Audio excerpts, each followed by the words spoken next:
তোমায় ডাকতে জানি না ডাকার মতো ডাকলে খোদা ডাকার মতো ডাকলে খোদা কেমন শোনেন না খোদা তোমায় ডাকতে জানি না এক ডাকাছেন নবী আলী খোদার সনে গেছেন মিলি দিয়েছেন পর্দা খুলি ইশকে রাব্বানা খোদা তোমায় ডাকতে জানি না ডাকার মতো ডাকিলে খোদা ডাকার মতো ডাকিলে খোদা কেমন শোনেন না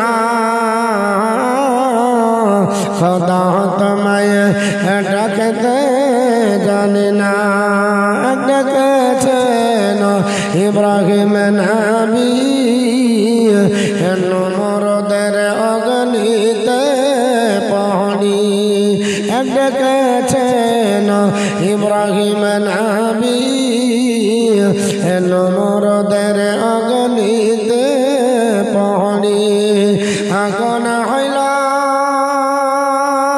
ফুল বাগিচা আগুন হইল ফুল বাগিচা পশম জ্বলে না খোদা তোমায় ডাকতে জানি না ডাকার মতো ডাকলে খোদা ডাকার মতো ডাকলে খোদা কেমন শোনেন না খোদা তোমায় ডাকতে জানি না এক ডাকাছেন মুসা নবী তোর পাহাড়ে গেলেন চলি আরে খোদারে নরে পাহাড় জলে মুসা জলে না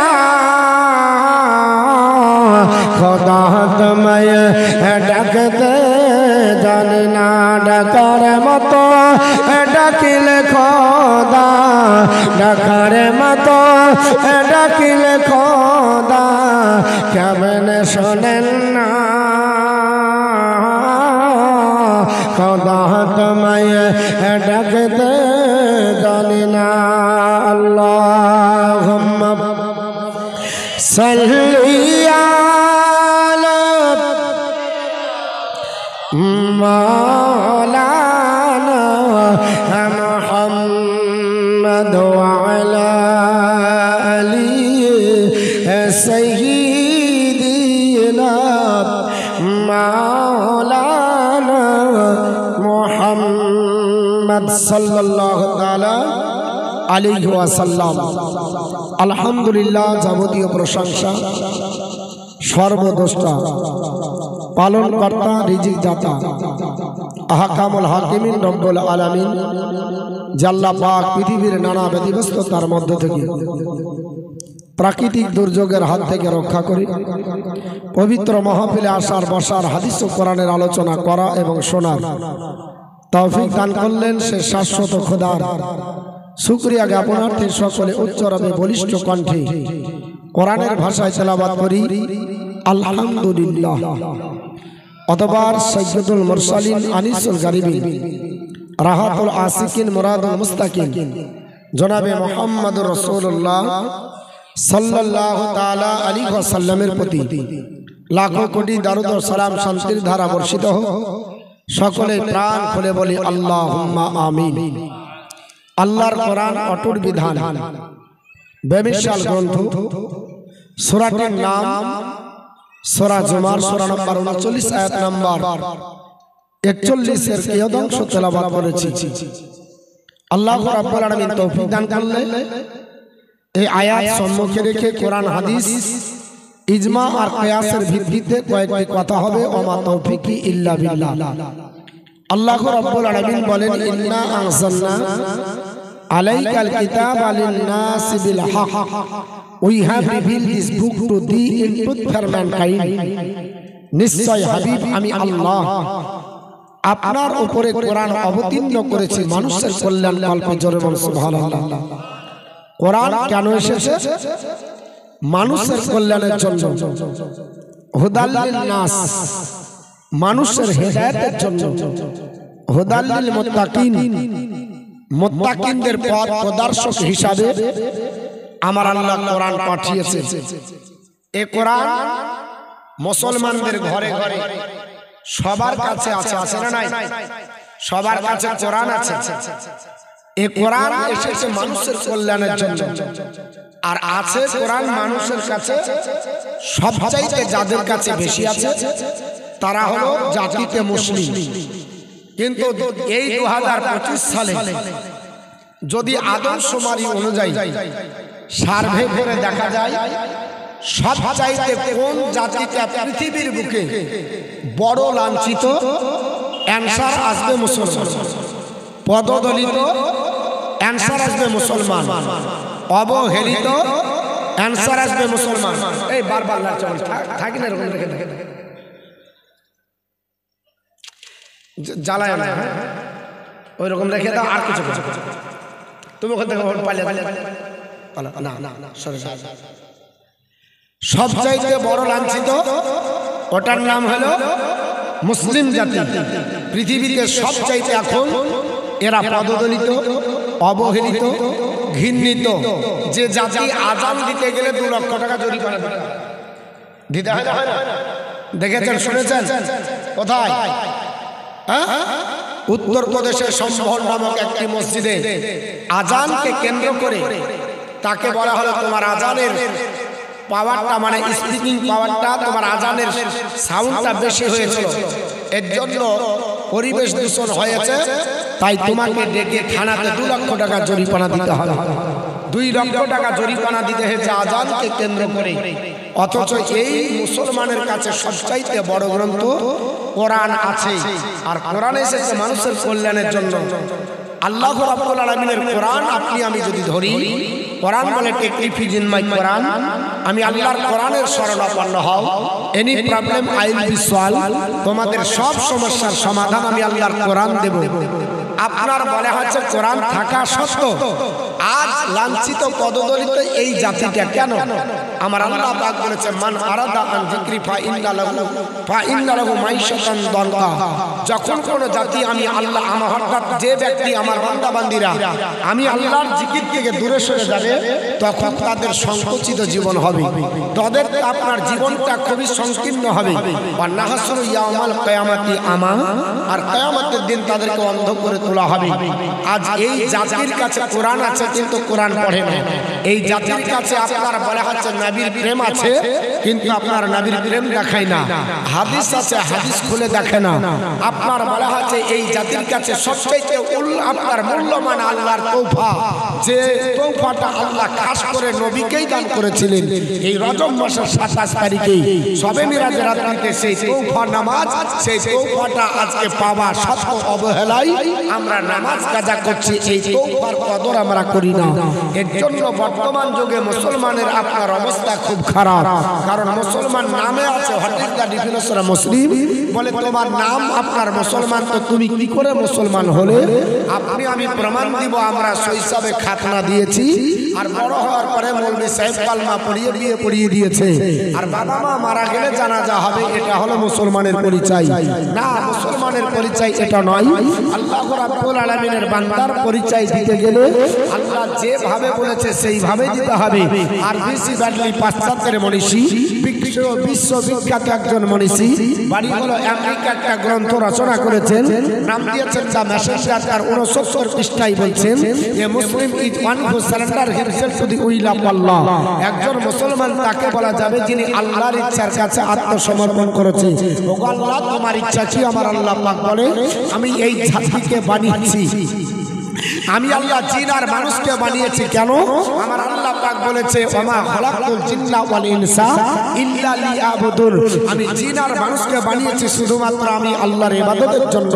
অপর জায়গায় সূরাটির নাম সূরা ফুরকান, সূরা নাম্বার 25 পারা নাম্বার 19 আয়াত নাম্বার 64 এর মধ্যে মহান আল্লাহ পাক বলেন ওয়াল্লাযিনা ইয়াবিতুনা লিরাব্বিহিম সুজদান ওয়া কিয়ামা and those who believe who spend their night beyond and standing before their Lord।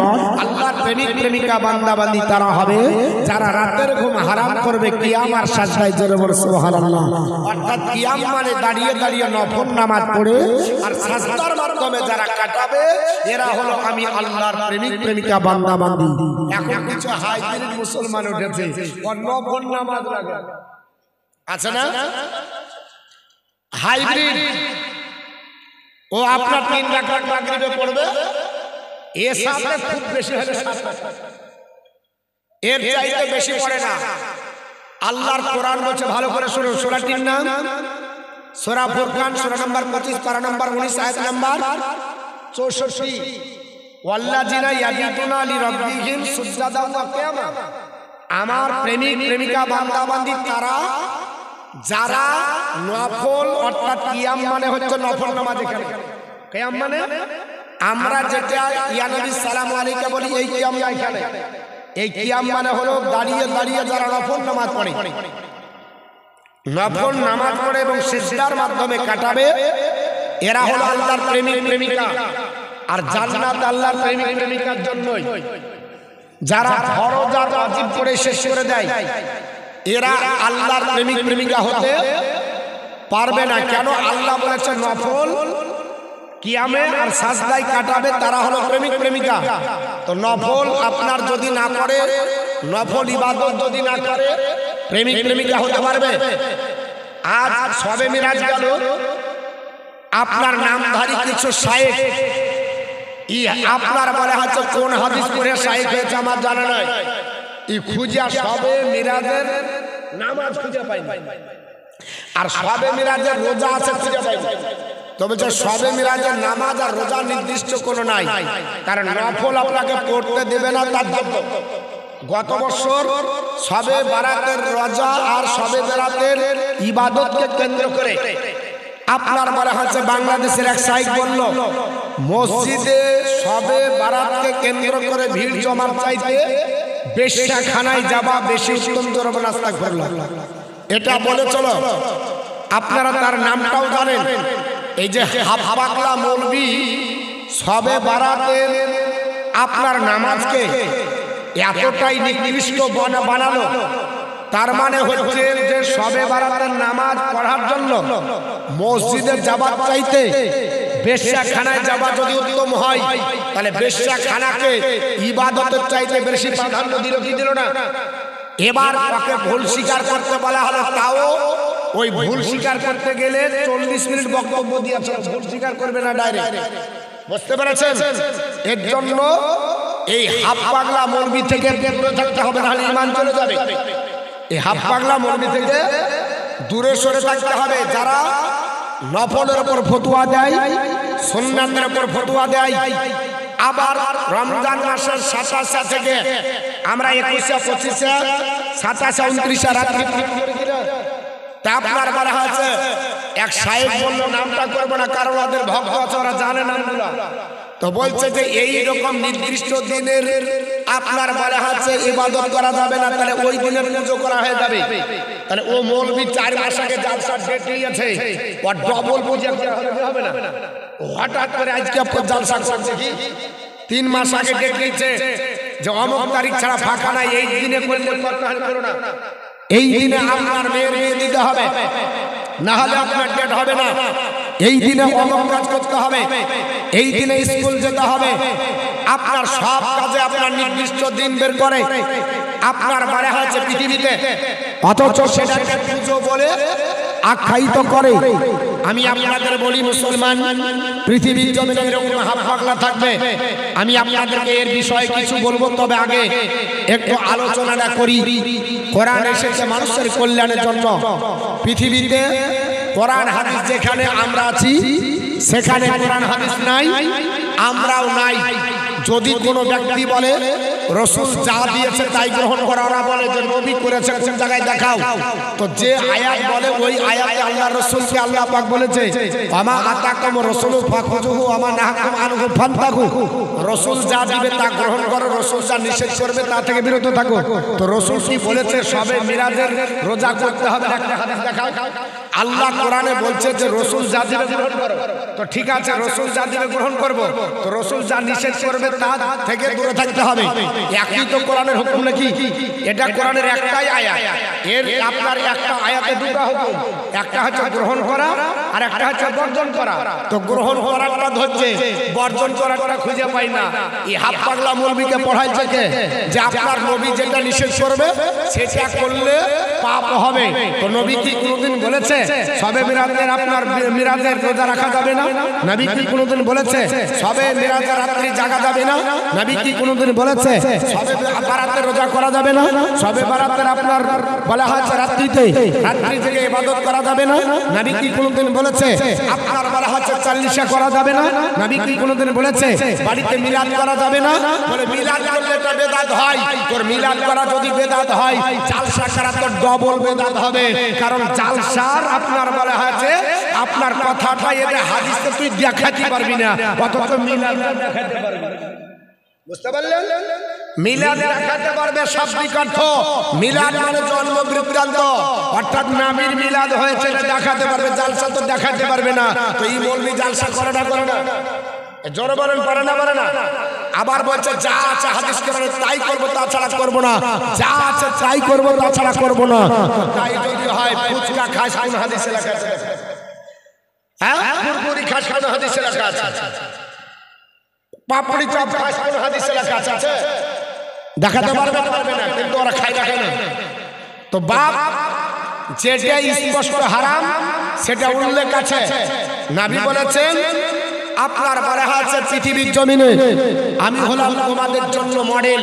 আল্লাহ কোরআনে বলেছে লাকাদ কানা লাকুম ফি রাসূলিল্লাহি উসওয়াতুন হাসানা, তোমাদের জন্য উত্তম নমুনা রাসূলের মধ্যে রয়েছে। এবার আসুন বাইহাকি শরীফের মধ্যে এসেছে আল্লাহ রাসূল বলছে যে সবে মিরাজের রোজা রাখবে এবং সবে মিরাজের রাত্রি জাগরণ জেগে ইবাদত করবে, তার এক বছরের নফল ইবাদতের সব আমার আল্লাহ তার নামায় আমলে দিবে। জোরে বল সুবহানাল্লাহ। এই হাদিস কিসে পায় না? এই বলছে শুধু বুখারীতে দেখা, শুধু বুখারীতে দেখা, বুখারীতেই দেখা, বুখারীতেই দেখাতে হবে। এটা কি সত্য? আল্লাহ রাসূল বলেছে যে বুখারীতে দেখাতে হবে। কোন হাদিসে লেখা আছে?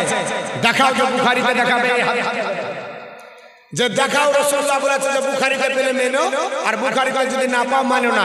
যদি কেউ দেখায় জিন্দেগিতে বক্তৃতা করবে না যে রাসূলুল্লাহ বলেছে বুখারীতে থাকলে মানো, বুখারীতে থাকলে মানো, তাছাড়া মানো না। এটা তো রাসূল বলে যায়নি। আবার ফুট করে বলে দিবে কোন আপনার ফুচকা যদি থাকে হাদিসটা সহিহ, তো হুট করে বলে যে এটা হাদিস সহিহ, তো ও সহিহ বুঝেই না কাকে বলে। ওকে আবার যদি বলেন না আমরা চার ইমামের মধ্যে এক ইমাম মানি, বলছে না না আমি ইমাম মানা যাবে না। ইমাম মানা যাবে না তো সহিহ হাদিস বলছে এটা কোথায় পাই? সহিহ হাদিস যে বলছে এটা কোথায় পেল? আল্লাহ রাসূল কি বলেছে আমি সহিহ হাদিস এখানে রেখে গেলাম? নবী কি বলেছে এটা সহিহ হাদিস, এটা জয়ীফ হাদিস, এটা হাসান হাদিস? নবী বলেছে? একটা হাদিস থেকে কেউ দেখান যে নবী বলে গেছে এটা সহিহ। নবী তো বলেননি। নবী বললেন আমি চলে গেলাম বিদায় হজে, দুটো জিনিস রেখে গেলাম, একটা কোরআনের একটা হাদিস। এই হাদিসটা সহিহ না হাসান না জয়ীফ, এই মান নির্ণয় করেছে ইমাম। মানগুলো নির্ণয় করেছে কারা? হাদিসের বিশারদ যারা, গবেষক যারা, ইমাম। একটা হাদিসকে কোন আপনার গবেষক বলছে এটা হাসান, কোন গবেষক বলছে এর মান সহিহ, কোন গবেষক আবার বলছে না এটা জয়ীফ। কি কারণে? সাহাবীদেরকে কেন্দ্র করে, রাবীদেরকে কেন্দ্র করে। কিন্তু গোটা বিশ্বের সমস্ত ইমামদের এটা ইজমা হয়ে গেছে যে প্রত্যেকটা জয়ীফ হাদিসের জন্য আমল করা চলবে, অসুবিধা নাই। এই হাত পড়া বলবি না জেনে বলে এখন বর্তমান যুগে নফলকে ছেড়ে দিচ্ছে। বুখারী শরীফের হাদিস যে বুখারী বলে, ওই বুখারী শরীফের 962 পৃষ্ঠার হাদিস আল্লাহ রাসূল বলছে যতক্ষণ নফল না পড়বে ততক্ষণ আল্লাহ পাবে না। আল্লাহ পর্যন্ত পৌঁছানোর জন্য নফল লাগবে। তো নফল যদি না পড়ে তো আল্লাহ তো পাইনি। কিছু নফলকে ফাঁকি দেওয়ার লোক নাই, নফল পড়ে না এরকম লোক নাই, আছে না নাই? নফল তো দূরের কথা, সুন্নাত তো করছে না, মাথায় টুপিও দেয় না, হাইব্রিড নামাজি ধরছেন তো মাটি কিসের ওসে কান্দাকাটি। ওকে জিজ্ঞাসা করলে বলবে যে কি না না না টুপি দিলেও হবে না দিলে হবে, আমরাও জানি টুপি দিলেও হবে না দিলে হবে, কিন্তু এমন কিছু আছে যে লোম বাঁচতে গিয়ে কম্বল দাম হবে। বলে কেন? বলে তোমার বাপের সঙ্গে তোমার মায়ের যে বিবাহ হয়েছিল ওটা কিভাবে হয়েছিল জানেন আপনারা? একজন ছেলে একজন মেয়ের বিয়ে হয় কিভাবে? হাজিরানে মজলিসে, মানে সবার সম্মুখে মজলিসে বসে বিয়ে দা সুন্নাতে বক্তে দা, আর ইমাম সাহেব বলে একজন উকিল দুইজন সাক্ষীর সম্মুখে হাজিরানে মজলিসে অমুক ছেলেকে এত টাকা দেনমোহর ধার্য অনুপাতে বিবাহ করো। তো মেয়েটা তিনবার বলে কবুল করলাম, নাকি বলছে? এই বাক্যটা ছেলেটাকে বলে, ছেলেটা বলে করলাম, ইমাম সাহেব খুতবা পড়ে দোয়া করে দিল। এবার কি হলো, ওই ছেলে আর মেয়ে ওর হালাল হয়ে গেল, ওরা স্বামী স্ত্রী হলো। বাড়িতে গিয়ে যদি ডিটেন করে তো সহবাস করলে ওটা ইবাদত হবে, বাচ্চা যদি আসে আল্লাহ দিবে, কিন্তু বাচ্চাটা সাহেবজাদা হবে। এই প্রসেস যদি কোনো ছেলে মেয়ে রাস্তায় যেতে যেতে অবলম্বন করে, ইমাম যা বলেছে তাই বলবো। দুইজন ছেলে, এই একজন ছেলে আর একজন মেয়ে, ওরা বললো এক কাজ কর, মৌলবি বলেছে আগে মেয়েটাকে কবুল করতে, তো মেয়েটাকে বলছে তুই বল তিনবার কবুল। মেয়েটা বললো আমি কবুল করলাম। ছেলেটা বলছে আমি কবুল করলাম তোকে, তিনবার কবুল হলো। ছেলেটা খুতবা বললো, দুজনে হাত তুলে মুনাজাত করে দোয়া করল, আল্লাহ আমাদের স্বামী স্ত্রীকে জান্নাতে নসিব করো। আর আপনার এখনই যে বাড়িতে বাসরাত্রি পালন করবে, যদি ডিটেন করে, যদি সহবাস করতে যা হবে, সহবাস হবে না, ওটা জেনা হবে। বিবাহ যদি বলে হবে হবে, শরীয়ত বলছে হবে না, ওটা হারাম হবে। বাচ্চা যদি আসে সাহেবজাদা হবে না, হারামজাদা হবে। বলে কেন? বলে আপনার এই জন্য হবে হারামজাদা। বলে পাঁচজনের সম্মুখে হাজিরানে মজলিসে বিবাহ করা সুন্নাতে রাসূল, আর একা একা বিবাহ করা সুন্নাতের খেলাফ। সুন্নাত না থাকার জন্য একই প্রসেস অবলম্বন করেছে। ছেলেটা হারাম হলো, বিবাহ করা হলো না, ওটা জেনা হবে যদি ডিটেন করে, ওটা হারাম হলো। আর এখানে একই বাক্য বলাতে পাঁচজনের সম্মুখে থাকার জন্য ওটা সুন্নাতে রাসূল থাকার কারণে এটা হালাল হয়ে গেল। এখন সুন্নাত না ছেড়ে দিচ্ছে, লম্বা থেকে কম্বল দেওয়া হবে, তোর বাপের পরিচয় দিতে পারবে? সুন্নাত ছেড়ে দিলে হ্যাঁ পারবে না। আপনারা আমরা জানি কোন জিনিসকে হালাল করতে গেলে পশ্চিম সোজা মুখ করে বিসমিল্লাহি আল্লাহু আকবার বলে আমরা হালাল করি। হলকমের উপর ছুরি চালাতে হয়। আচ্ছা, যদি ওই বিসমিল্লাহি আল্লাহু আকবার পেটের উপর বলে হয়, যদি চালান হবে হালাল হবে? হারাম হবে। কেন? বলছে মৌলভী সাহেব এটা হলো সুন্নাতে রাসূল, নবী আমার বলেছে। এর জন্য তুমি যদি পেটে চালাও তো ওই হালাল পশু হারাম হয়ে যাবে।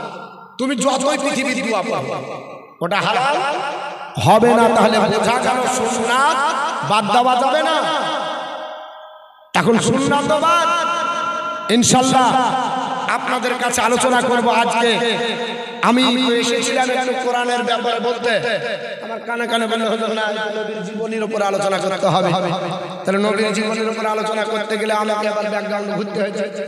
আপনার বলা হয়েছে আল্লাহু রাব্বুল আলামিনের, আপনার কোরআন থেকেই বলবো এবং হাদিস থেকে বলবো নবী। তবে সবে মিরাজকে কেন্দ্র করে দু চারটি কথা আগে বলি, একটা হাদিস বলে নিই, তারপর বাকি টাইম হলে বলবো। সবে মিরাজ হয়েছে, তাই এক বক্তা নামধারী, নামটাও আপনার বলতে ঘৃণা লাগে, বলছে আল্লাহ রাসূল আল্লাহকে দেখেনি, জিবরিলকে দেখেছে। কেমন হাল হাল হাফ পাগলা। নবীর কাছে জিবরিল এতবার এসেছে, তো নবী আল্লাহকে না দেখে জিবরিলকে দেখে চলে এসেছে। তার মানে নবী জিবরিলকে চিনে না, মানে আল্লাহকে দেখা বাদ দিয়ে জিবরিলকে দেখে চলে এসেছে। মানে ওর কাজই হলো প্রত্যেকদিন বেদাত শিরিক ইটা ওটা বলবে, এটা হলো তার কাজ। আর নবীর ভুল ধরবে, এটা হলো তার কাজ। অন্য কিছু। তো যাই হোক, নবী গেছিল কিনা, কি কি আছে এই হাদিসে আছে কিনা একটা আপনাদের কাছে হাদিস শোনাই, তারপর আপনার বলা হচ্ছে সেই হাদিসকে কেন্দ্র করে ইনশাআল্লাহ বক্তৃতা হবে। আল্লাহুম্মা সাল্লি আলা মাওলানা মুহাম্মাদ ওয়া আলা আহলে সাইয়্যিদিনা মোহাম্মদ সাল্লাল্লাহু আলাইহি সাল্লি আলা মোহাম্মদ হরদম জবাব পাক নামে মোহাম্মদ হরদম জবাব আসফিয়ানা মোহাম্মদ সাল্লাল্লাহু তাআলা আলাইহি ওয়াসাল্লাম আমার মুসলমান বিশ্ব নবী উম্মে হানির ঘরে আরাম করতেছিলেন। এই রজব মাসে আপনার বলে হয়েছে আল্লাহ পাক আমার নবীকে আপনার আরশে আজিমে ডাকবেন। আমার আল্লাহ পাক এত কাছে ডেকেছেন, আল্লাহ পাক আপনার নিজের কাছে আপনার ডেকে আমার নবীকে সবচাইতে বড় তওফা আপনার নামাজ দান করেছে। এই নামাজ আপনার বলা হয়েছে বলি এই নামাজ আপনার বিশ্ব নবীকে ছাড়া কাউকে আমার আল্লাহ পাক পৃথিবীর জমিনে কোন নবীকে দান করেননি। আদম আলাইহিস সালাম থেকে ঈসা রুহুল্লাহ পর্যন্ত যত নবী এসেছিল একজন নবীকে আমার আল্লাহ পাক 5 ওয়াক্ত নামাজ দান করেনি, 5 ওয়াক্ত আযান দান করেনি। আমার আল্লাহ পাক নবীকে দান করেছে হযরত উম্মে হানির ঘরে নবী আমার আরাম করে। আমার নবী বলে সাহাবারা শুনে রেখে দাও, আল্লাহ রাব্বুল আলামিনের পয়গম্বর উম্মে হানির ঘরে আরাম করে। হযরত মালিক বিন সাসা রাদিয়াল্লাহু তাআলা বর্ণনা করেন, আর মালিক ইবনে সাসা রাদিয়াল্লাহু তাআলা আনহুমা আপনার বলে আছে কলা রাসূলুল্লাহ সাল্লাল্লাহু তাআলা আলাইহি ওয়াসাল্লাম বাইনা আনা ইনদাল বাইতি বাইনান নাইমি ওয়াল একজান। আমার নবী বলে সাহাবারা আমি আপনার কাবার নিকটে উম্মে হানির ঘরে যখন আরাম করি আমি ঘুমিয়েও ছিলাম না, আমি জাগ্রত ছিলাম না। নবী বলছে বাইনা আনা ইনদাল বাইতি বাইনান নাইমি ওয়াল একজান, আমি না ঘুমন্ত অবস্থায় ছিলাম না জাগ্রত। আচ্ছা ঘুমিয়েও ছিল না জেগেও ছিল না, এটাকে কি বলা হয়? এটা কি বলে? আচ্ছা গো চাচা মাথা ধরে আছে কি বলে? ঘুমিয়েও নাই জাগ্রত নাই। নাবিগণ ঘুমান তো নাবিদের আপনার বলা হয়েছে ঘুমে উযু নষ্ট হয় না। শুনেছেন হাদিস? নাবিদের ঘুমে উযু নষ্ট হয় না। কেন? নবী আপনার আরাম করছিলেন, মানে আপনারা আমরা একটু গড়াগড়ি দিলেন দেন হা না বলবেন না, বলবেন কি? আচ্ছা আমি চোখ বুঝে নিলাম, আপনাদেরকে আর জিজ্ঞাসা করব না, একবার চোখ বুঝে নিলাম। আমি চালাচ্ছি এবার ক্যাসেট শুরু করে দেব, কারণ এরা বলবে না বলবে তো হা না, এই দুটোর মধ্যে একটা বললেই হবে, হা অথবা না। ভাই হা বলেন আর না হলে না বলেন, দুটোর মধ্যে একটা যদি বলেন তাহলে আমি বুঝতে পারবো বুঝতে পেরেছেন। আল্লাহর নবী বিশ্ব নবী রাখিয়ে বলে বাইনা আনা ইনদাল বাইতি বাইনান নাইমি ওয়াল একজান, আমি ঘুমিয়েও ছিলাম না, আমি জাগ্রত অবস্থাও ছিলাম না। অর্থাৎ নবী আরাম করতেছিলেন। বিশ্ব নবী বলে সাহাবারা আমি উম্মে হানির ঘরে আপনার আরাম করি কাবার নিকটে। ওই জায়গাতে আপনার জিবরিল আমিন আসলো, আল্লাহর ফেরেশতা জিবরিল আসার পরে আপনার দেখে আল্লাহর কাছে ঘুরে গেল। নবী বলতেছে আমি জেগেও ছিলাম না আর ঘুমিয়েও ছিল না। আল্লাহর নবীকে জিবরিল আপনার দেখার পরে ঘুরে গিয়ে বললেন আল্লাহ তোমার নবীজি আরাম করে, আমি জাগ্রত করতে গিয়ে আমি আপনার দ্বিধা আপনার দ্বন্দ্বের মধ্যে পড়ে গেলাম। আল্লাহ পাক বললেন বলে জিবরাইল আমার আপনার বিশ্ব নবীর কদম বসে করো, আমার নবী জাগ্রত হয়ে যাবে। জোরে বল সুবহানাল্লাহ। আল্লাহর নবীর আপনার বলা হয়েছে কদম বসে জিবরিল আমিন আপনার বলা হয়েছে করছে, আর ওই জিবরিলকে শিক্ষক বানিয়ে দিল এই মৌলবীরা। বলে নবী আর কি জানে, জিবরিল যা শিখিয়েছে তাই জানে। আর দরদের তাজের মধ্যে লেখা আছে ওয়া জিবরিল খাদিমুহু, জিবরিল হচ্ছে নবীর খাদিম। জোরে বল সুবহানাল্লাহ। আল্লাহর নবীর কদম বসে আপনার জিবরিল আমিন করার পর আমার নবী আপনার জাগ্রত অবস্থায় চোখটা খুলেছে। জিবরিল আপনার আসার পরে ইয়া রাসূলুল্লাহ আপনাকে আমাকে নিয়ে যাবার জন্য পাঠানো হয়েছে, আপনাকে চালন চালানোর জন্য হাজার হাজার ফেরেশতা। ওগো নবীজি আর আপনি আরাম করবেন না, চলুন আপনাকে নিয়ে আল্লাহ পাকের খাস কোয়ার্টারে যাওয়া হবে। আমার আল্লাহ পাক পৃথিবীর জমিন আপনাকে পছন্দ করে আমার আল্লাহ পাক আপনাকে আপনার ডেকে পাঠিয়েছে। এই সৌভাগ্য পৃথিবীর কোন নবী রাসূলের জন্য জোটেনি।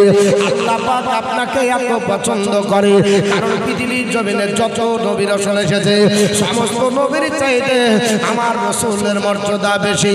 হযরত মুসা কালিমুল্লাহ আল্লাহকে দেখবো বলেছিল, আমার আল্লাহ পাক বলেছিল লান্তারানি মুসা দেখতে পাবি না, তবু নাচর বান্দার মতো তোর পাহাড়ে যখন চেষ্টা করলো আল্লাহ নূরের তাজাল্লিতে আপনার নূর আপনার বলে হাজে তোর পাহাড় আপনার কিয়ামত পর্যন্ত পুড়ে শর্মায় পরিণত হলো।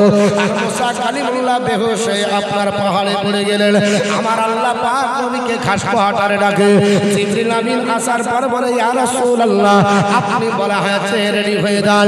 নবী বলে সাহাবারা আমার আল্লাহ পাক আপনার জিবরিল আমিনকে আমার কাছে পাঠিয়ে দিল। আমি আপনার বলা হয়েছে ওই অবস্থায় চললাম, দেখলাম দুজন আপনার সম্মুখে হাজির হলো। ওয়াজাকারা রাজুলাই ওয়াজাকারা বাইনার রাজুলাইন, দুইজনের মধ্যে আপনার দ্বিধা আপনার দুইজন ছিল। ওই দুজনের কাছে দুটো আপনার পিয়ালা, একটা পিয়ালাতে ছিল দুধ, একটাতে ছিল আপনার বলা হয়েছে সারাবান তোহরা মানে পবিত্র মাছ। আল্লাহর নবী দুধের পিয়ালাটা আপনার ধারণ করলেন। জিবরিল আমিন বললেন ইয়া রাসূলুল্লাহ আপনি ফিতরাত আপনার ধারণ করলেন, অর্থাৎ ইসলামকে আপনি গ্রহণ করে নিলেন। আল্লাহর নবী আপনার দুধের পিয়ালাটা নেবার পরে আল্লাহর নবী আপনার মনে হাজে পান করলেন। পৃথিবীর জমিনে জিবরিল আমিন ডাকতে বলে ইয়া রাসূলুল্লাহ ইয়া হাবিবাল্লাহ নবী গো আল্লাহর হাবিব চলেন আপনার একটু কাবার দিকে যায়। আমার নবী জিবরিলের সঙ্গে চলতে চলতে কাবার নিকটে যাবে। জমজম কূপ কাবার কাছে আছে বাবা, মসজিদে হারাম আর আপনার বলে হয়েছে ওই সাফা মারওয়ার যে আপনার বলে হয়েছে বিল্ডিংটা আছে ওর আপনার বলে হয়েছে সাফা মারওয়ার আপনার কোনাতে যেখানে আপনার বলে হয়েছে সাফা পাহাড় আছে ওর চাইতে আপনার একটু দূরে আপনার জমজম কূপ। বর্তমানে জমজম কূপকে এখন আপনার বেঁধে দেওয়া হয়েছে এবং ঘেরে দিয়ে হয়েছে পাইপ দিয়ে আপনার জমজম কূপের পানি তোলা হয়। আল্লাহর নবী বলে সেইখানে আমাকে নিয়ে যাওয়া হলো। ফাসুকা মিন নাহারি ইলা মারাকিল বাতনি। আল্লাহর নবী ডাকতে বলে সাহাবারা আল্লাহ পাকের আপনার ফেরেশতা জিবরিল আমিন আমাকে নিয়ে জমজম কূপের কাছে শুইয়ে দিয়ে আপনার ফাসুকা মিন নাহারি ইলা মারাকিল বাতনি আমার নাভি থেকে সিনা পর্যন্ত আপনার বলা হয়েছে চিরাগ চিরে দেওয়া হলো। এটাকে আপনার ওপেন সার্জারি বলা হয়, মাইক্রো সার্জারি আপনার দেখা যায় না। ভিতরে যাবার পরে সেটা আপনার কম্পিউটারের মাধ্যমে আপনার বলা হয়েছে অপারেশন করা হয়। আল্লাহর নবীর আপনার ওপেন সার্জারি করা হলো। তবে নবীর ওপেন সার্জারি একবার নয়, আল্লাহর নবী বলেছেন 4 বার করা হয়েছে। আপনার 4 বছর বা 3.5 বছর বয়সে হযরত আপনার হালিমা তো সাদিয়ার বাড়িতে আল্লাহর নবীর ওপেন সার্জারি একবার করা হয়। 10 বছর বয়সে আবু তালেবের বাড়িতে আর একবার আপনার যেই দিন পৃথিবীর জমিনে আমার আল্লাহ পাক নবীকে হীরা গুহাতে আপনার বলা হয় জহির নাজিল করে দেয়, সেই দিন একবার ওপেন সার্জারি করা হলো। আল্লাহ ওপেন সার্জারি হলো আমার নবীজি সেই দিন আল্লাহর সঙ্গে দিদারে যায়। দিদার করিতে নবী খোদার নিকট যায়। আরে বহরাগ চাপিয়া নবী আর শের পর যায়। নবী উম্মে হানির ঘর হইতে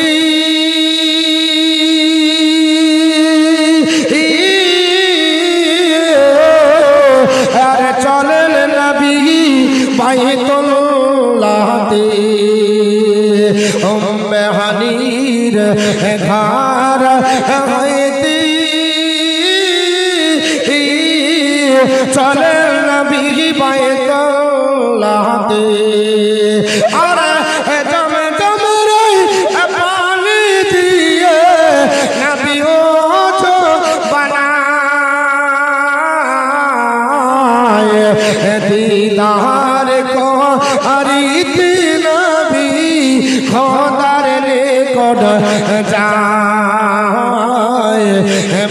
রাখে চাপিয়া নবী আরশের উপর যায় নবী গেলেন যখন আরশের দাঁড়ি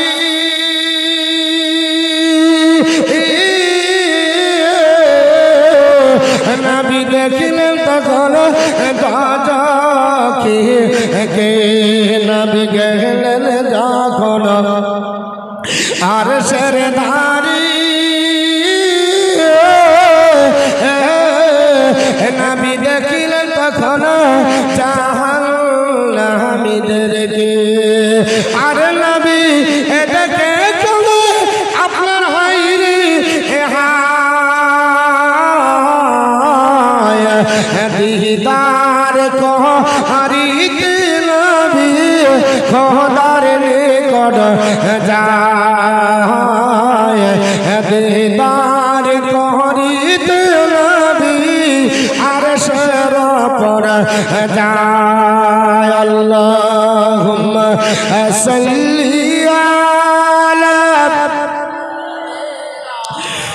মাওলানা মুহাম্মদ ওয়া আলা আলি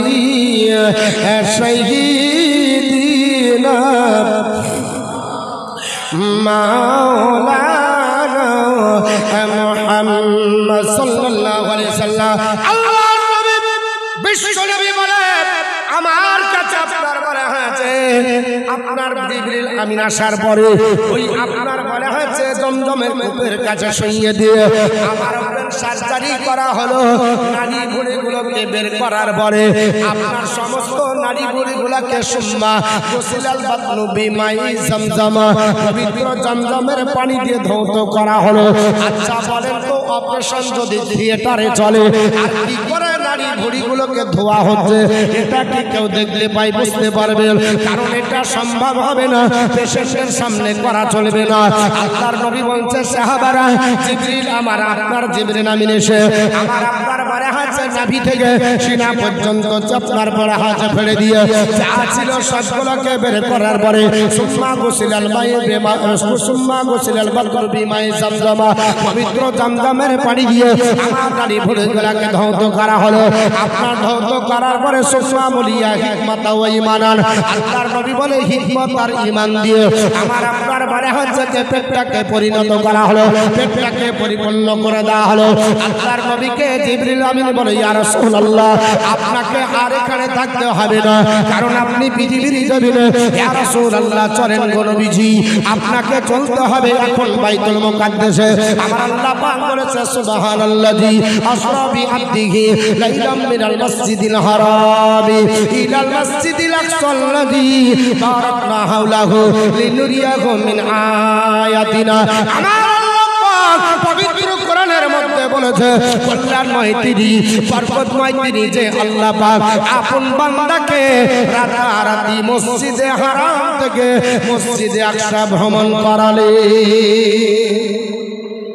আসরা মানে ভ্রমণ করানো সারা নিজে ভ্রমণ করা আর আসরা ভ্রমণ করা আপনার করানো আর সারা যদি হয় সে ভ্রমণ করলো ইটাও মাঝির শেখা ওটাও মাঝির শেখা কিন্তু যখন বাবে ইফাল থেকে আসবে মৌলানারা আছে জিজ্ঞেস করবে তখন কেউ কাউকে ভ্রমণ করানো বুঝতে পেরেছেন তো নবী কে ভ্রমণ করানো বলা হচ্ছে আসরা বি আবদিহি হি জামির এটা মার্জি আল্লাহর দিকে মানে আল্লাহ আপন বান্দাকে করানো আর আব্দের আব শব্দটা তখনই তার জন্য প্রযোজ্য হয় যখন দেহ আর রুহু এক জায়গায় থাকে তখন তাকে আব বলা হয় আর যদি দেহ আলাদা রুহু আলাদা তাহলে আব্দুল হবে না মানে আবিদ হতে পারবে না আবিদ হওয়ার জন্য শর্ত হলো দেহ আর রুহু আলাদা হওয়া চলবে না এক হতে হবে আর ই মাইক আপনার বলা আছে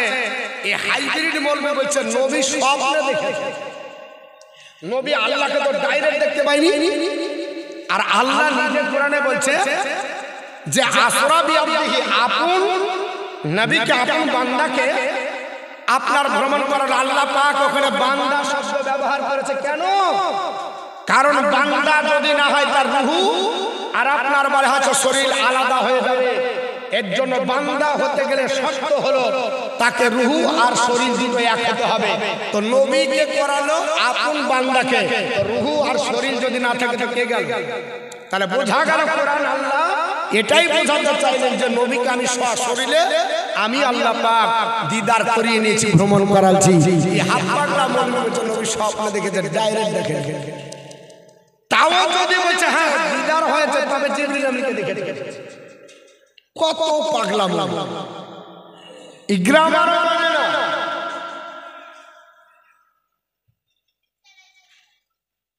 আপনার মনে হচ্ছে পৃথিবীর জমিনে মহান আল্লাহ পাক সব কিছু আপনার করবেন, আপনার মনে হচ্ছে বুঝিয়ে দিচ্ছে যা সত্য যদি না মানে কি করা হবে।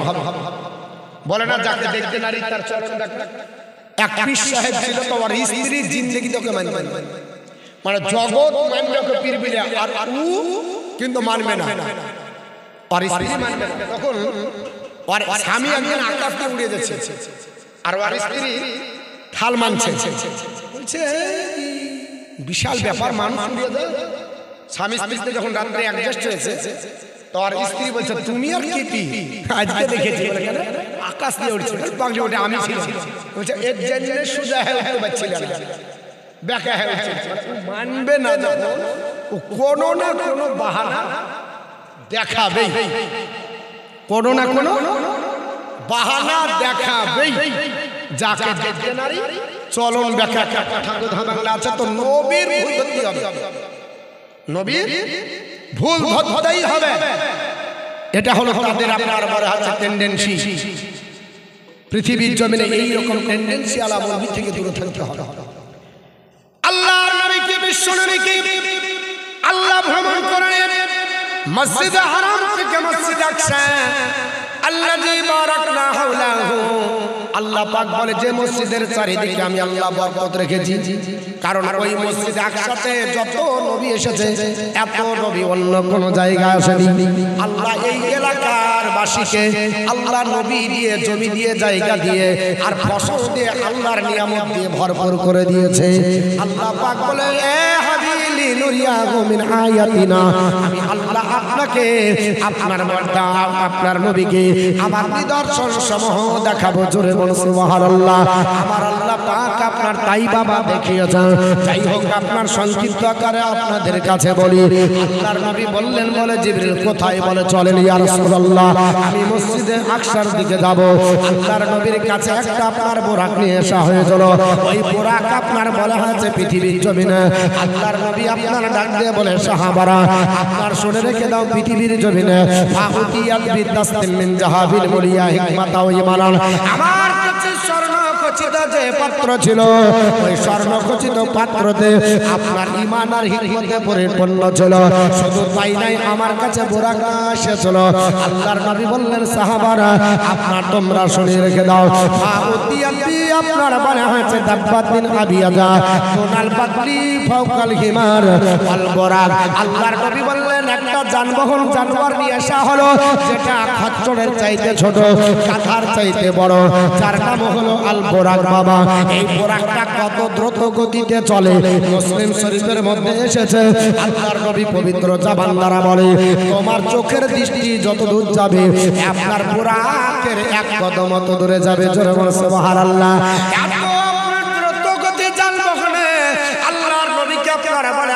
চাপিয়ে না হলো বিশ্ব নবী আপনার চাপার পরে আপনার বাইতুল মুকাদ্দাসে যাবেন, আপনার মাদাইন শহর অতিক্রম করে যাবে। আল্লাহর নবী আপনার ডাক দিয়ে বলে জিবরাইল এখানে দাঁড়িয়ে যাও, আমি এখানে আর আপনার বোরাকে চেপে যাব না। আল্লাহর নবী আপনার অবতরণ করলেন, ওইখানে আপনার নেমে গেলেন ওই মাদাইন শহরে পাহাড়ের পাদদেশে। আল্লাহর নবী একজন আরাম করতেছেন, নাম হলো হযরত মুসা কালিমুল্লাহ। আল্লাহর নবী মুসা আলাইহিস সালামের আপনার বলা হয়েছে মাজার মুকাদ্দাসার কাছে আমার নবী দাঁড়িয়ে, আমার বিশ্ব নবী আপনার মাজার জিয়ারত করে। আপনার বলা হয়েছে চলে যাচ্ছেন।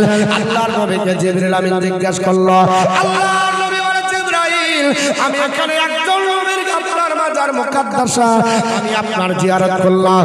এই নবীটার নাম হলো হযরত মুসা কালিমুল্লাহ। আল্লাহর নবীকে জিবরিল বলেছিল, ইয়া রাসূলুল্লাহ, মুসা কালিমুল্লাহ কবরে কি করছে? নবী আমার বলেছিল, রাইতু মুসা ইউসাল্লি ফি কবরিহি। আমি মুসা কালিমুল্লাহকে আপন কবরে নামাজ পড়তে দেখলাম। জোরে বলুন। যদি দেহ আর আপনার বলা হয়েছে বডি আলাদা হয়, তাহলে তাকে আবিদ বলা যাবে না। তাহলে ইবাদত করার শর্ত হলো দেহ আর আপনার বডি, আপনার রূহ এক হতে হবে। এর জন্য নবীগণ মরে মাটির সঙ্গে মেশাই না, কারণ নবীগণ কবরে জিন্দা। জোরে বলুন সুবহানাল্লাহ। কারণ আমার নবী বলেছে, ইন্নাল্লাহ হারামা আলাল আরদি আসাদাল আম্বিয়াই ফানাবিকুল্লাহি হাইয়ু ইরজাকুন। নিশ্চয় মহান আল্লাহ পাক নবী আম্বিয়া کرام জিসিমকে আপনার মাটির জন্য ভক্ষণ করা হারাম করেছে। আপনার নবীগণের জিসিমকে ভক্ষণ করতে পারবে না, মাটি আপনার গ্রাস করতে পারবে না, মাটি আপনার খেয়ে শেষ করতে পারবে না। আম্বিয়া کرامের জিসিম আপনার মাটিতে আপনার বলা হয়েছে জিন্দা থাকবে। কারণ এই আপনার মিসকাত শরীফের আপনার হাসিয়াতে লেখা আছে, নবীগণ আপনার রমজান মাসে যখন রোজা আছে, নবীগণ আপন কবর থেকে রমজান মাসে রোজা পালন করে। নবীগণ যখন আপনার বলে হচ্ছে হজের মৌসুম হয়, হজের সময়তে হজটাও পালন করে। আর আপনার বলে হচ্ছে যখন নামাজের আপনার সময় হয়ে যায়, নবীগণ আপন কবরে নামাজ পড়তে থাকে। জোরে বলুন সুবহানাল্লাহ। আল্লাহর নবী মুসা কালিমুল্লাহকে কবরের ভিতরে নামাজ পড়তে দেখলেন। আল্লাহর নবী বলে, সাহাবারা, আমি আপনার বলে হচ্ছে বোরাকে চড়ে আপনার যেতে যেতে বাইতুল মুকাদ্দাসে গেলাম। যে বাইতুল মুকাদ্দাসে আপনার অন্যান্য নবীগণ তাদের যানবাহনগুলোকে বেঁধে রেখে চলো, আমি বোরাকটাকে হালকা ভাবে রেখে আপনার বেঁধে দেওয়া হলো। ওই বোরাক আপনার বেঁধে দেওয়ার পরে আল্লাহর নবী আপনার গেলেন বাইতুল মুকাদ্দাসে। সেখানে আদম আলাইহিস সালাম থেকে নিয়ে পৃথিবীর যত নবী রাসূল আমার আল্লাহ পাঠিয়েছিলেন, প্রত্যেক নবী রাসূল বাইতুল মুকাদ্দাসে হাজির ছিলেন। আচ্ছা বলেন, মরে গেলে হাজির হওয়া যাবে? হ্যাঁ, মরে যদি মাটির সঙ্গে মিশিয়ে যায় হাজির হওয়া যাবে? এরা বলছে যে কি হাজির আপনার বলে হাজির হতে পারে না। নবীকে আমরা হাজির নাজির বলি, তো বলছে যে কি করে হলো? তো তাহলে যদি তাই না হয়, তো বাইতুল মুকাদ্দাসে সমস্ত নবীগণ হাজির হয়ে চলো, তাদের রূহ কি গেছিল? যদি রূহ হয় নামাজ হবে না। ভালো করে শুনেন, গ্রামার আবিদ শব্দটা তখনই আপনি মুফাসসির কেরামদের মতামত প্রকাশ করেন, আবিদ তখনই সাব্যস্ত হবে যখন শরীর আর রূহ এক দুটোই এক থাকবে। তাহলে নবীগণ মরে মাটির সঙ্গে মিশিয়ে গেল, তো নামাজকে পড়ল। আর এটা প্রসিদ্ধ হাদিস, মুসলিমও আছে এবং বুখারীতেও আছে, ইবনে মাজাহও আছে, আবু দাউদ আছে। প্রত্যেক হাদিসে লেখা আছে যে আপনার নবীগণ আপনার বলে হচ্ছে নবীর পিছনে নামাজ পড়েছিল। 2 রাকাত নবী নামাজ পড়িয়েছিলেন। জিবরিল আমিন মুসাল্লা খাড়া করে দিলেন, নবী আমার আপনার মুসাল্লাতে দাঁড়ালেন ইমামের জায়গায়, আর সমস্ত নবীগণ ইক্তেদা করলো। সমস্ত নবী আপনার বলে হচ্ছে সেখানে নামাজ আপনার আদায় করলো। তাহলে নবী যদি মরে মাটির সঙ্গে মিশিয়ে যায় আস্তাগফিরুল্লাহ, তাহলে ওই নবীগণ তো আগে চলে গেছে, ওদের লাশ খুঁজে পাওয়া যাবে? জড়বান পাওয়া যাবে? প্রশিষ্ট আপনার বলে হচ্ছে তাফসীর, তাফসীরের নাম তাফসীরে আপনার বলে হচ্ছে তাফসীরের নাম তাফসীরে আপনার খাজিন, এত পেয়ে যাবে। এবং তাফসীরে মাঝারি, যদি কারো বাংলাও থাকে তাও দেখবেন তাফসীরে মাঝারিতে সূরা ইউসুফ খুঁজবেন। আল্লাহর নবী ইউসুফ আলাইহিস সালামকে 400 বছর পরে নীল দরিয়া থেকে তোলা হয়েছিল। জোরে বলুন সুবহানাল্লাহ। কত বছর পর? 400 বছর পর। এই মৌলবীকে জিজ্ঞাসা করেন নবী কেমন? তো বলছেন যে আমার মতো ছিল। মৌলবীকে বস্তায় ভরে ভরে করে ডুবিয়ে থান, 4 দিন পর তুলবেন, গোটা মাছ আর হাড়ি পর্যন্ত শেষ করে দিবেন, কমপ্লিট করবে। মৌলবীকে খুঁজে পাওয়া যাবে না। আর নবী ইউসুফ আলাইহিস সালাম কত বছর ছিলেন? জোরে বলেন। 400 বছর। কোথায়? নীল দরিয়া। সূরাটির নাম সূরা ইউসুফ। আপনার 12 পারা তাফসীরটির নাম তাফসীরে মাঝারি, বিশ্ববিখ্যাত তাফসীর। সব মাদ্রাসাতে এই তাফসীরটি গ্রহণযোগ্য। এই তাফসীরের ভিতরে লেখা আছে 400 বছর ধরে ইউসুফ আলাইহিস সালাম আপনার মনে আছে শরীরে আপনার পানির ভিতরে আপনার ছিলেন, তিনি যে আপনার মনে আছে অখ্যাত অবস্থায় যেই দিন মুসা আলাইহিস সালাম তোর পাহাড়ে উঠে আল্লাহর কাছে দিদার আপনার আল্লাহর কাছে কথা বলছিলেন। আমার আল্লাহ বললেন মুসা কালিমুল্লাহ, আমার একজন নবীকে আমি হাফ টাইম করে এই আপনার নীল দরিয়ার পানির ভিতরে 400 বছর ধরে আরাম করাচ্ছি, ওর লাশটা তুলে নিয়ে গিয়ে আপনার বলে আছে দামেস্কের মাটিতে প্যালেস্টাইনে দাফন করো।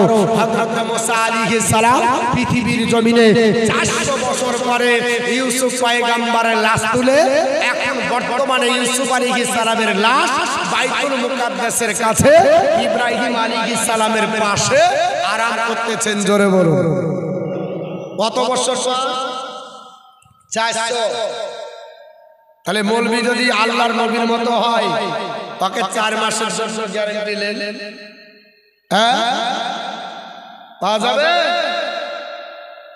আর একটা কিতাব আল বিদায়া ওয়ান নিহায়া, এনসাইক্লোপিডিয়া যেটাকে বলা হয়, বাংলা বিশ্বকোষ, ইমাম কাসির রহমাতুল্লাহ আলাইহির লেখা।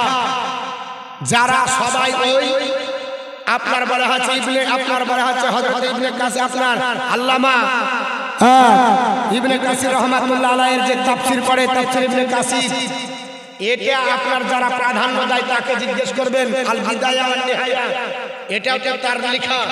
তাহলে তিনি ওই কিতাবের মধ্যে একজন নবীর রেফারেন্স দিয়েছে, 3000 বছর পর তাকে তোলা হয়েছে। কত হাজার? তো ওয়াদরি তো ইমাম বলছে, ওই ইমাম তো মানে না, তারা এরা হচ্ছে নিমখরা, বাপের সম্পত্তি খায় বাপ বলে মানে না। বুঝতে পেরেছেন? যে বাপের সম্পত্তি খায় আর বাপকে যদি চিনতে না পারে তাহলে কি হবে? হ্যাঁ গুনাহগার হবে, জারদ হবে। বাপকে যদি পরিচয় না দেয় যে ওটা আমার বাপ, তো কি হবে? জারদ। বাপকে বাপ বলে মানতে হবে, চাচাকে চাচা বলতে হবে। ইমাম কাসির রহমাতুল্লাহ আলাইহির অন্য তাফসীরে রেফারেন্স দেয়, আর বিদায়া ওয়ান নিহায়া কিতাবটা তারই লেখা। আর ওই কিতাবে লেখা আছে 3000 বছর ধরে একজন নবীকে আল্লাহ পাক পানিতে নীল দরিয়াতে রেখেছিল। নীল দরিয়া থেকে তোলা হলো 3000 বছর পর। আল্লাহর নবীর সাহাবী তো তিনি জিন্দা। জোরে বলুন এই নবীর নামটা বলি নাকি বলবো? হ্যাঁ বলে দিন, হলে আবার বলবে যে মৌলবীর চারা কি করে পালিয়ে গেল। বললো না। আমার বন্ধুগান বলার উদ্দেশ্য হলো ওই নবীর নাম হযরত দানিয়াল আলাইহিস সালাম। আল্লাহর নবী দানিয়াল পয়গম্বর ডাক দিয়ে বলেছিলেন, আল্লাহ পাক আমার ইন্তিকাল হয়ে যাবে, তবে আমার ইন্তিকালের পরে আমার উম্মত উম্মাতানির হাতের মাটি নিব না। আল্লাহ পাক আমার লাশের মাটি যেন উম্মতে মুহাম্মাদি করে। জোরে বল সুবহানাল্লাহ।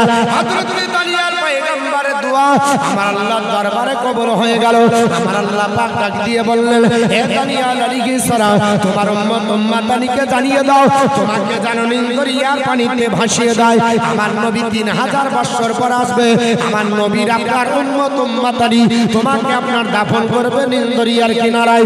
আল্লাহর নবীর আপনার পয়গম্বর দানিয়াল আলাইহিস সালাম ওযু করার পরে তিনি ঘরের ভিতরে আপনার ঢোকার পরে আল্লাহ পাকের আপনার হুকুম হয়ে গেল, ওনার ইন্তিকাল হয়ে গেল। ওনার আপনার যারা আপনার সাহাবা کرام ছিল, ওনার নির্দেশ অনুসারে ওনাকে আপনার কাফনে জড়িয়ে নীল দরিয়ার পানিতে ভাসিয়ে দিল। কালের করার গতিতে 3000 বছর হলো। আল্লাহর নবী আপনার বললেন, আবু মুসা আশআরী, হে আমার সাহাবী, নীল দরিয়ার কিনারায় তোমাকে একটা যুদ্ধে যেতে হবে। ওই যুদ্ধের কমান্ডার তোমাকে বানানো, ওই যুদ্ধের আপনার হেড অফ দ্য ডিপার্টমেন্ট তোমাকে বানানো। তুমি যুদ্ধের ময়দানে যাবে, ওই যুদ্ধের আপনার বলা হচ্ছে সেনাপতির দায়িত্ব গ্রহণ করো, আর তুমি আপনার সাহাবাদেরকে দেখভাল করো। হযরত আবু মুসা আশআরী বর্ণনা করেন, আমি আপনার নীল দরিয়ার কিনারা ধরে চলে যাই। হঠাৎ করে নীল দরিয়ার কিনারা বাজা আসে, আবু মুসা আমাকে নীল দরিয়ার কিনারায় উঠিয়ে আপনার দাফন করো। আবু মুসা আশআরী বলে, আমি অবাক হয়ে গেলাম। পিছন ফিরে তাকিয়ে দেখি কোনো মানুষ নাই। আমি বলবি যদি একাই আপনার চলে যায়, তাহলে পৃথিবীর জমিনে লোক দেখতে পেলে ভালো, আর যদি না দেখতে পাই তাহলে আমাকে ভয় লাগবে কি লাগবে না বাবা? কারণ হয়তো ভূতেই তার ছেলে গিরে কে কোথা থেকে বলছে যত পানি পড়া আছে সব দিবে, তারপরেও যদি ডাক দেয় মুশকিল হবে। হযরত আবু মুসা আশআরীকে তিনবার ডাক দিয়েছিল, আল বিদায়া ওয়ান নিহায়া কিতাবুল খান বাবা। আল্লাহর নবীর সাহাবা আপনার বলে হয়েছে সাহাবী হযরত আপনার বলে হয়েছে আবু মুসা আশআরী বলে আমাকে আপনার দানিয়াল পয়গম্বর তিনবার ডাক দিয়ে বললেন আবু মুসা আশআরী আমার লাশটা উঠাও দাফন করো, আমার লাশটা উঠাও দাফন করো। আবু মুসা আশআরী বলে যুদ্ধস্ত্রগুলো রেখে দিলাম, ও নবীর সাহাবারা তোমরা পরে যুদ্ধ করবে, আগে আপনার নীলদরিয়াতে খোঁজাখুঁজি করো কে ডাক দিচ্ছে, কেন বা ডাক দিচ্ছে। বাবা লম্বা ঘটনা শুধু সংক্ষিপ্ত আকারে বলছি, আমাকে মিরাজের আপনার বিষয়টা বলতে হবে।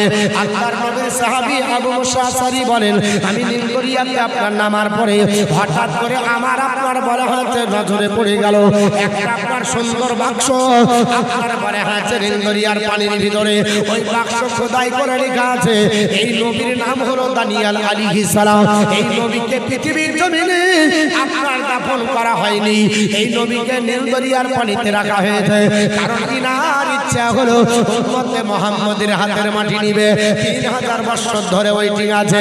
আল্লাহর নবীর সাহাবী হযরত আবু মুসা আশআরী রাদিয়াল্লাহু তাআলা আনহু বলে আপনার বলে হয়েছে নীলদরিয়ার কিনারায় আপনার বাক্স তোলা হলো, বাক্স যখন পাল্লা খোলা হয়েছে হযরত দানিয়াল পয়গম্বরের নূরের ঝলক এত সুন্দর ভাবে আকাশের দিকে আপনার চলে যাচ্ছে।